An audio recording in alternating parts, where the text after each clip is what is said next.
guys, welcome back to Minecraft Tutorials.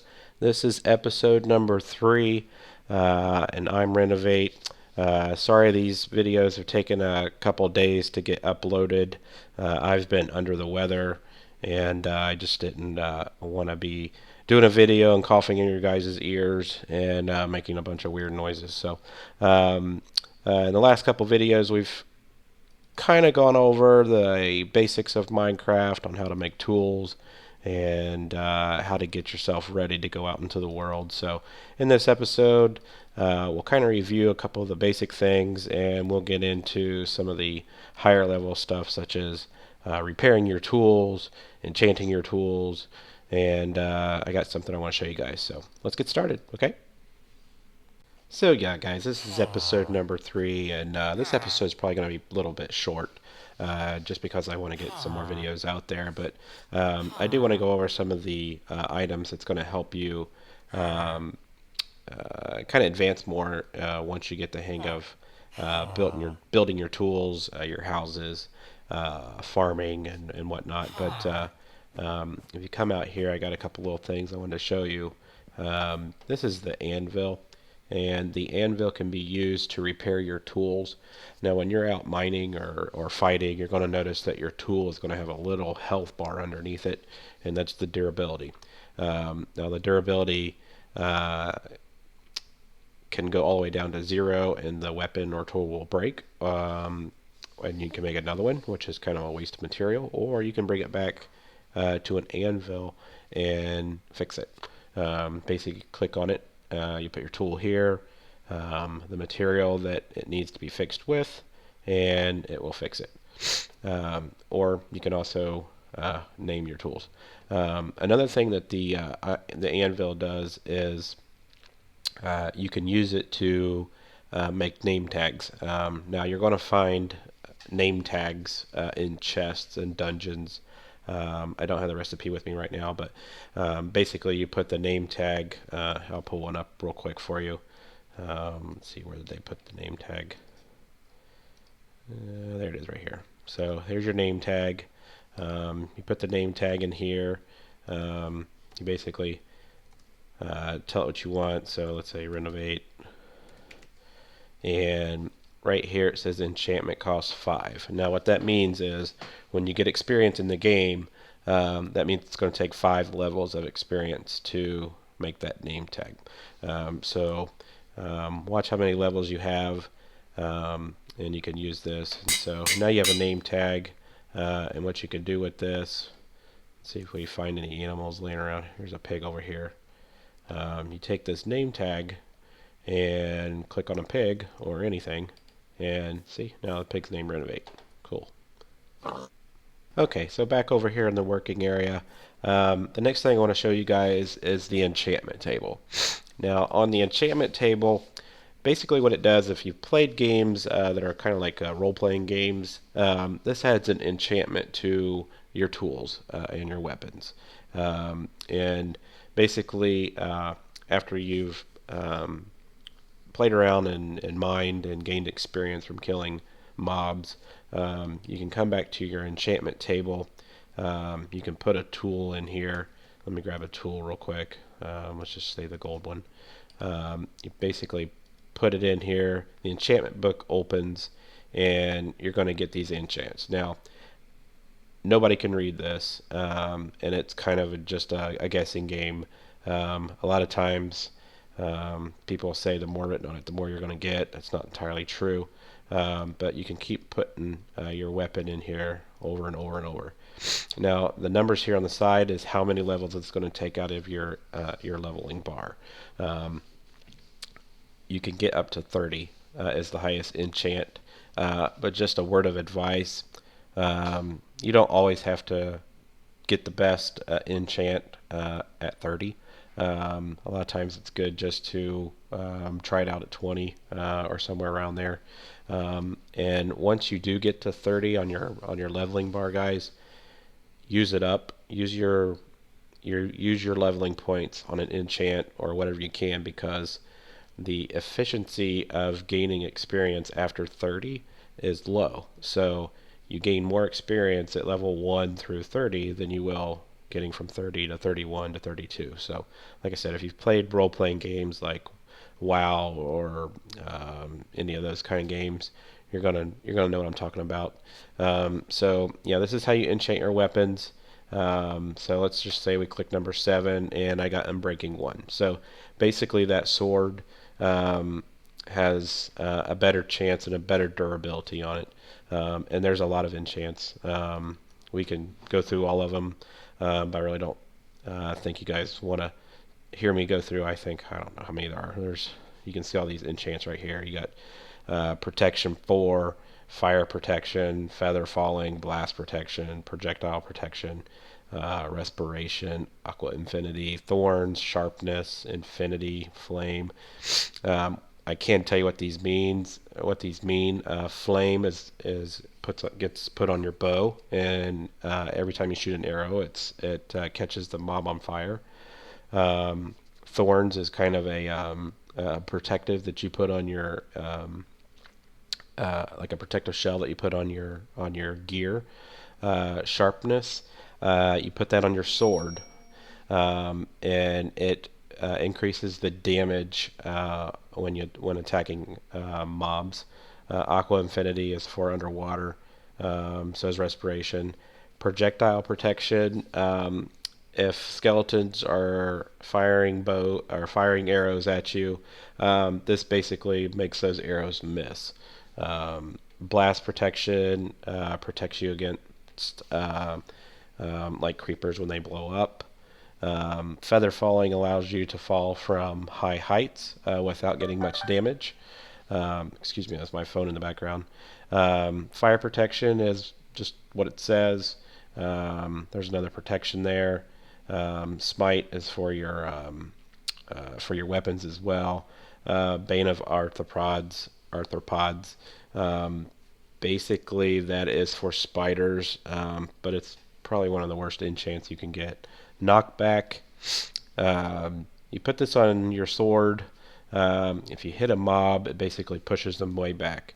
Now, that might sound cool if you're trying to escape, but when you're trying to, say, a skeleton that keeps firing arrows at you, if you keep hitting him with knockback, it's just going to keep hitting him away from you, and he's just going to keep hitting you with arrows. So that's kind of a dumb enchant as well. But looting is a good one that basically allows you to get better loot from your mobs. Another good one is in, let's see if we can find, where is it at? Fortune. What Fortune does is allow you to get more out of what you mine. So say you have Fortune 3, you're going to have a real high chance of getting more than 1 diamond when you're mining diamonds or emeralds. That's a really good one to try to get. Silk Touch. Silk Touch is a really cool one. Basically, whatever you mine, say you come up to a diamond block. Well, when you break it, instead of getting diamonds, you'll get the diamond block. So it stays intact, whatever you mine. That also works on grass. So when you break a grass block, it turns into dirt. Once you have Silk Touch, say on your shovel, when you try to dig the dirt or dig the grass block, it stays a grass block. So that's kind of cool. Inefficiency, that's a good one as well. So that's the enchants. The recipe to make your enchant table is right here. It's basically 4 blocks of obsidian, 2 books, and a diamond.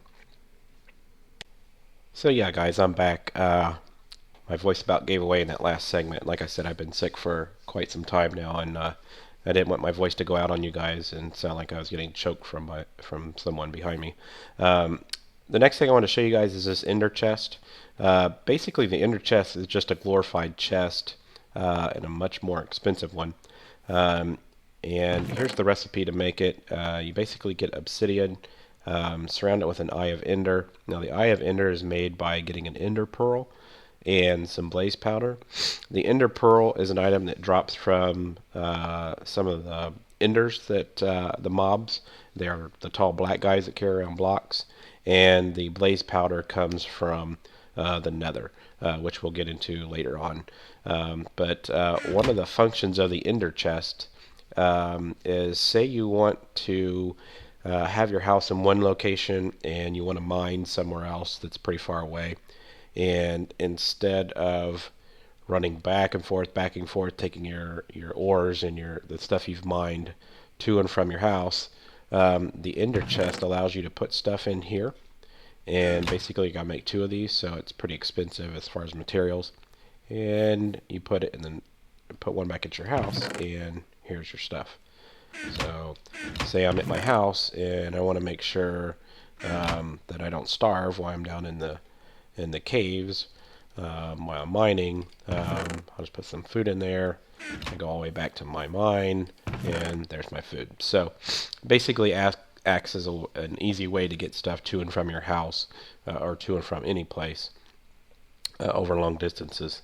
I think you can put these in the nether and have one in the nether and one at your house. I'm not sure. We might have to test that out to make sure that it does work. But yeah, that's the ender chest. It's a pretty cool thing to have. One of the other things I wanted to mention about the enchantment table, say you just build the enchantment table by itself, and you have a weapon and you put it in it, you're going to get the lower level enchants, basically 1 through 8, I think, maybe a 9 might be put in there.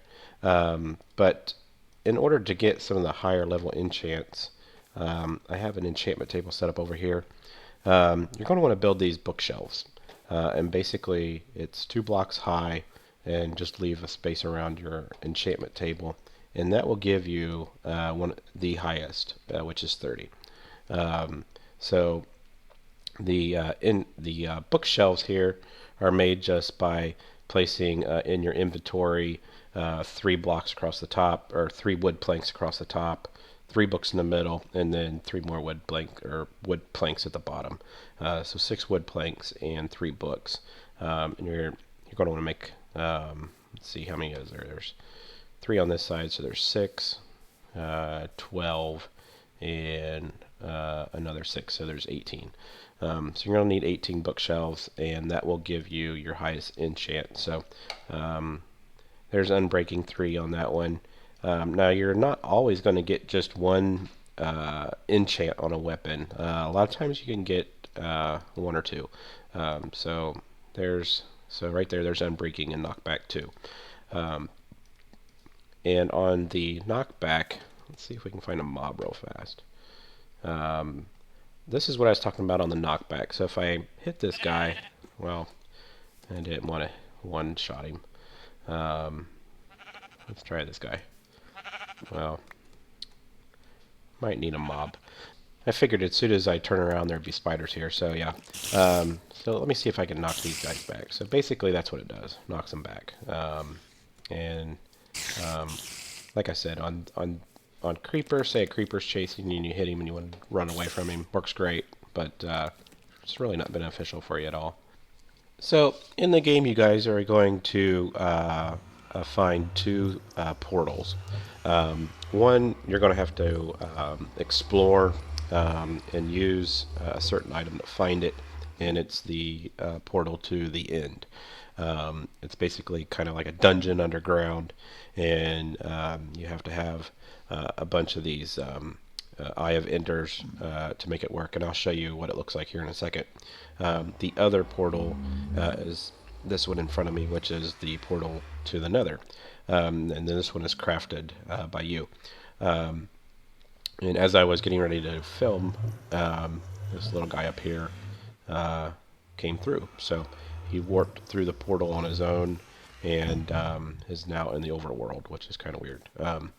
But you'll find these guys in the Nether. Even though I'm in creative mode, even if you were playing the game, these guys will not aggravate or aggro on you unless you mine something that's near them. Otherwise, you can just walk right past them.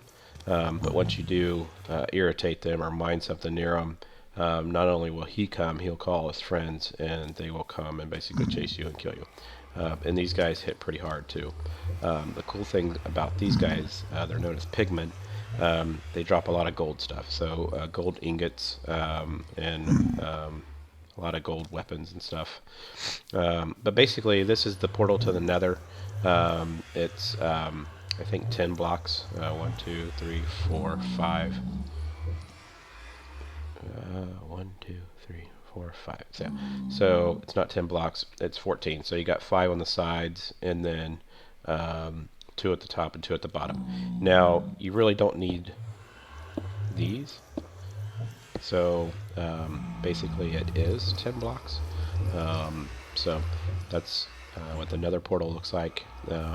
And to make one of these, you guys basically you just put down your blocks. I'm going to do it the 14 block way since I don't have a filler block. But you put your blocks in there like that. You take your flint and steel and you just click. And basically that opens the portal. Now I don't want 2 portals. I just want 1. So we'll tear this one down. The other portal that you're going to find is the end portal. And that's comes towards the end of the game because it's going to take a lot of these Eye of Enders to find it. And basically when you get these Eye of Enders, you throw it. And see, the Eye of Ender went that way, and then it falls to the ground. So you go and pick it back up, and you keep throwing it. And basically it will keep going until you find where the dungeon is underground. And once you find it and you start throwing these, they basically go straight down, and that's when you know you found it. And when you do find it, it's kind of a maze type area, but the portal looks something like this. It's pretty cool looking.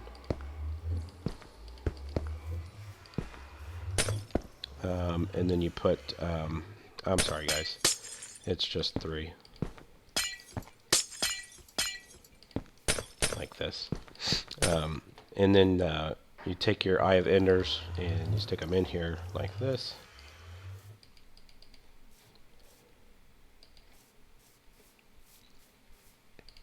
And it will open up the portal to the end. But the first one I want to take you guys is the Nether real quick. We'll just fly through it and let you see what it looks like, and then we will jump into the end, because there's no real way of getting out of that unless you beat the dragon or fall off the edge. So let's jump into the Nether and see what happens. So we're back, guys. I wanted to turn up the volume so you guys could hear some of the strange things you see in the Nether. But this is the Nether, and it's kind of an odd place. It's basically hell. And all the ground here is just nether stone or netherrack, and it's very easily broken. Lots of lava in this place, guys, so you got to be careful. A lot of the blocks are on fire. You can just touch them to put them out. Yeah, this is the Nether. We'll fly down here. It's got lots of lava everywhere. This will also be where you're going to find the glowstone.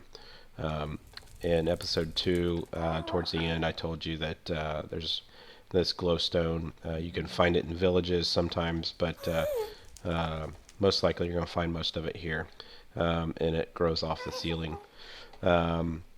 There's a couple of odd mobs in this place. Here's your pigman right here. And this is a ghast. Now these guys float around, and when they do see you, they start firing fireballs. And the only way to kill them is to have it come near you, or use a bow and arrow. And once you attack and kill them, they drop gas tears, which is used in some of your formulas for when you do potions. And we'll get into potions later. Hey guys, I found what I was looking for. In the Nether, you're going to come across these, and these are called Nether fortresses. And you're going to want to try to get into these because they hold a lot of cool things. But a lot of times they're broken. They're high up off the ground. Sometimes they're floating. Sometimes there's really not an easy way to get into them. But since I'm in creative mode, I kind of flew over here just to find it for you guys. But if we jump down here, and go into one of these, it's basically a bunch of long hallways. There's lots of stairs. It's kind of a creepy place to go to. But what you're going to find is a lot of the hallways will have chests in the end of them.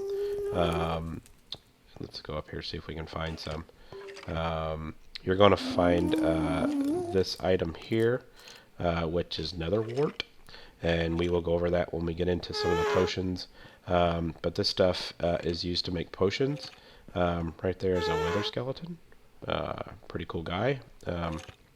Don't get attacked by that guy at all. But here is one of the chests I was talking about, and so you can get some gear, a saddle, which is good with your horses, and some ingots. But the one thing I'm trying to find is way over there, and let's see if we can get over there somehow. This is a blaze, and these things have cages that they spawn into, and usually they're on top of a building. But this is where you get your blaze powder. Basically, when you attack them, they will start shooting a bunch of fireballs at you. I think they shoot like 3 or 4 at a time, and then you can run in and attack them. The best way is just to shoot them with arrows, and then they will drop blaze rods. And then you take your blaze rod, put it in your inventory box, click on it, and it turns into blaze powder. But there's also in the nether, when you're fighting mobs, your experience is doubled. So whatever you kill, you'll get 2 times the experience that you would if it was just a normal mob in the overworld.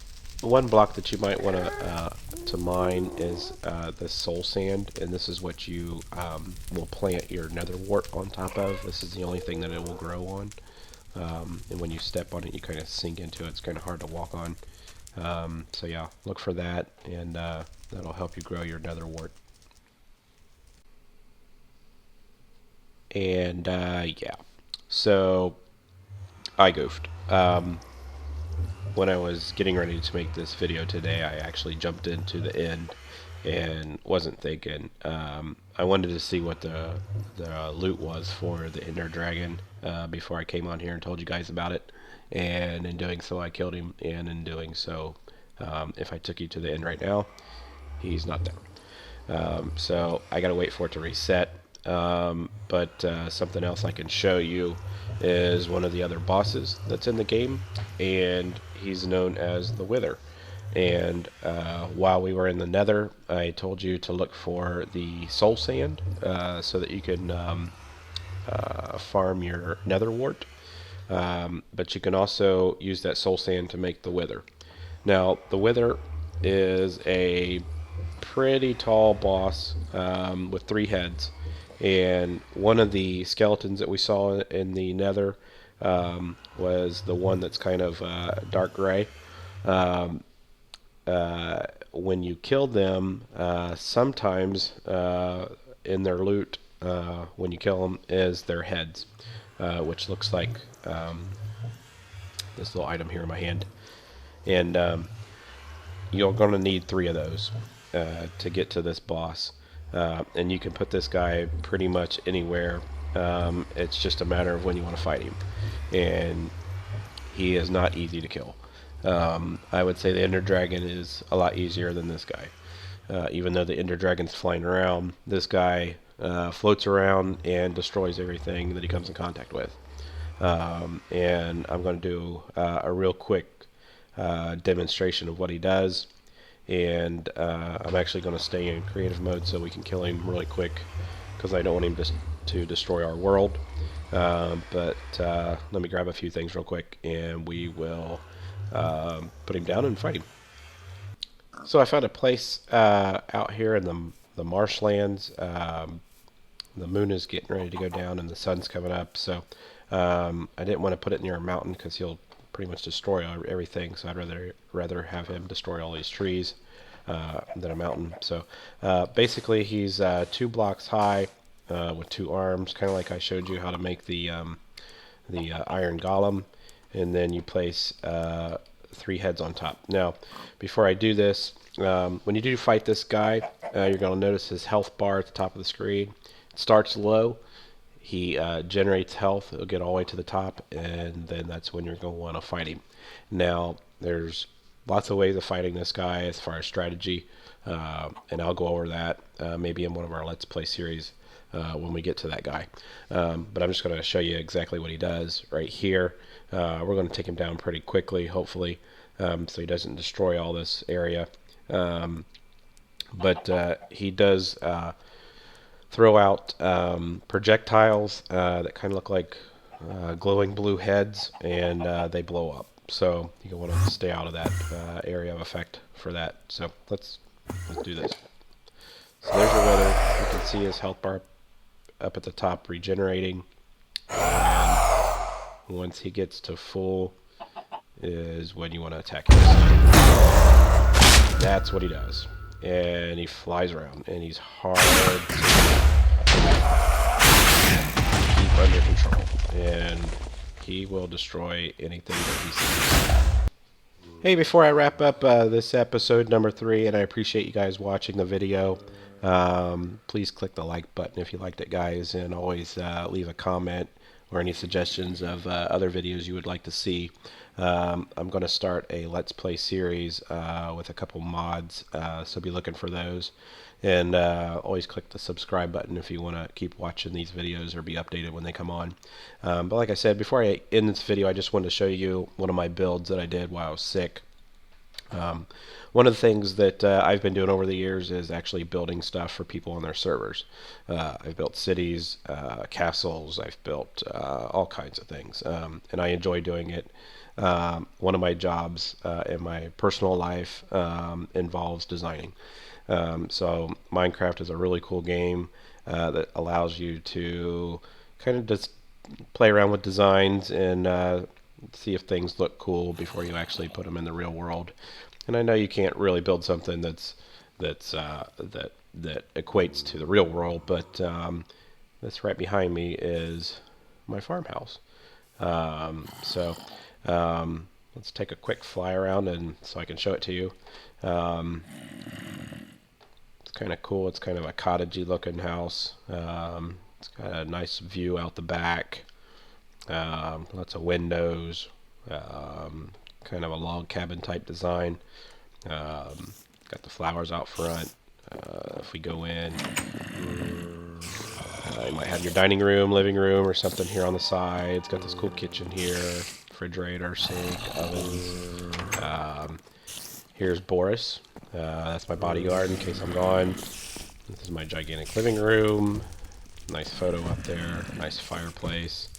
And let's go upstairs. Hey Boris, where'd you go? Here's upstairs. It's kind of a loft design. You can see over the railing. This would be like the workshop or the bedrooms. They're kind of symmetrical.